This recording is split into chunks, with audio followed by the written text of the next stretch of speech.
আবারও হামলার মুখ থেকে প্রাণে বাঁচলেন মালদা জেলা পরিষদের বিরোধী দলনেতা। মালদা জেলা পরিষদের কংগ্রেস দলের বিরোধী দলনেতার 4 চাকার গাড়িতে ধাক্কা মারল অচেনা এক মোটর বাইক। অল্পের জন্য বড়সড় বিপদের মুখ থেকে রক্ষা পেলেন ওই কংগ্রেস নেতা আব্দুল হান্নান। বুধবার দুপুর 12টা নাগাদ ঘটনাটি ঘটেছে কালিয়াচক থানার ডাঙ্গা এলাকার 12 নম্বর জাতীয় সড়কে। এমনকি বেপরোয়া ওই মোটর বাইকে বসে থাকা কম বয়সী অচেনা দুই যুবক তারপর সেখান থেকে পালিয়ে না গিয়েই বরঞ্চ জেলা পরিষদের বিরোধী দলনেতার গাড়িকে লক্ষ্য করতে থাকে বলে অভিযোগ। পরিস্থিতি বেগতিক দেখে গাড়ি থেকে নামার সাহস পাননি আব্দুল হান্নান, জেলা পরিষদের কংগ্রেসের বিরোধী দলনেতা। চালক তৎপরতা দেখিয়ে গাড়ি নিয়ে সোজা চলে যায় মালদার দিকে।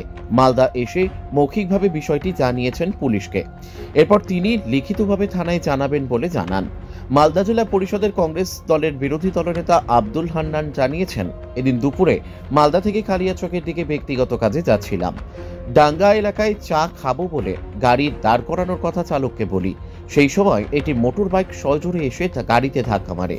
ওই মোটর বাইকে দুজন যুবক ছিল, তারা পালিয়ে না গিয়ে বরঞ্চ আমার গাড়িটিকেই লক্ষ্য করে। পরিস্থিতি উদ্বেগজনক মনে করেই সেখান থেকে গাড়ি নিয়ে বেরিয়ে পড়ি। তিনি আরো বলেন, বিগত দিনে মালদায় যেভাবে নেতা জনপ্রতিনিধিদের ওপর হামলার ঘটনা ঘটছে, সেদিকেই লক্ষ্য রেখেই এদিন উপস্থিত বুদ্ধিতেই গাড়ি নিয়ে ওই এলাকা থেকে চলে যায়। এর আগে একাধিকবার লিখিতভাবে সিকিউরিটির জন্য পুলিশকে জানানো হয়েছে, কোনো রকম ব্যবস্থা গ্রহণ করেনি। এরপরে আবারও হামলা হতে পারে, তার জন্য আমি নিরাপত্তাহীনতায় ভুগছি। পুলিশ অভিযোগের ভিত্তিতে তদন্ত শুরু করেছে মালদা পুলিশ। মালদা থেকে বিশ্বজিৎ মণ্ডলের রিপোর্ট, এস নিউজ বাংলা। কি হয়েছিল অ্যাকচুয়ালি আমি কালিয়াচক যাচ্ছিলাম।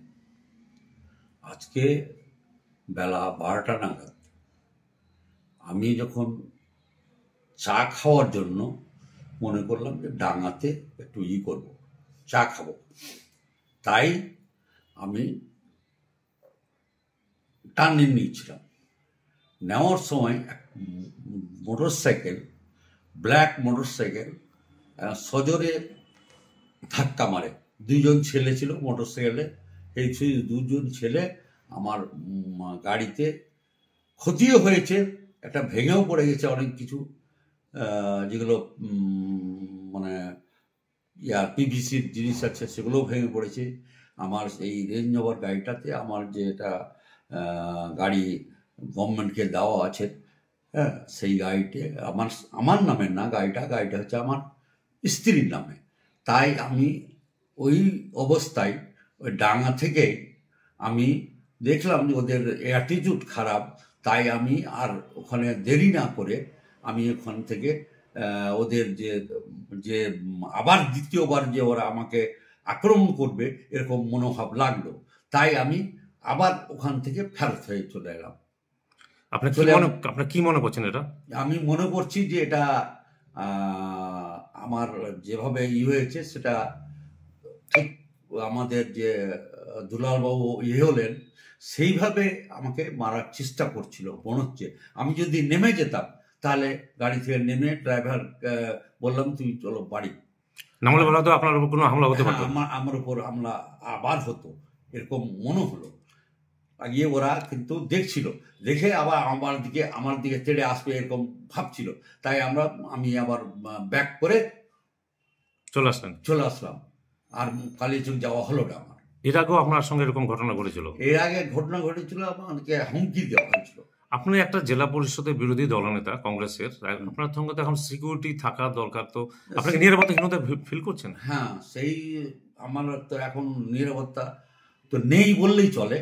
এখন আমি কি করব সেটা অসহায় অবস্থায় আছি। আমাকে সেটার বিরোধী দলনেতা হিসাবে আমাকে কোনো প্রোটেকশন এখন পর্যন্ত দেওয়া হয়নি। আর আদৌ দিবে কিনা জানি না, বহুবার চিঠি করেছি কিন্তু আমাকে দেওয়া হয়নি। এরপর আপনাকে ওই এলাকায় যেতে আবার তো ভয় লাগবে। হ্যাঁ, এবার এরপরে যদি আমি কোথাও যাই, মানে কালিয়াচক বা আরও অন্য কোনো জায়গায় যাই, তাহলে আমাকে আবার হয়তো অ্যাটাক হতে পারি, আমার সম্ভাবনা মনে হচ্ছে। তাই আমি কালিয়াচক না গিয়ে আমি বাড়ি ফেরত চলে এসলাম। ঠিক আছে।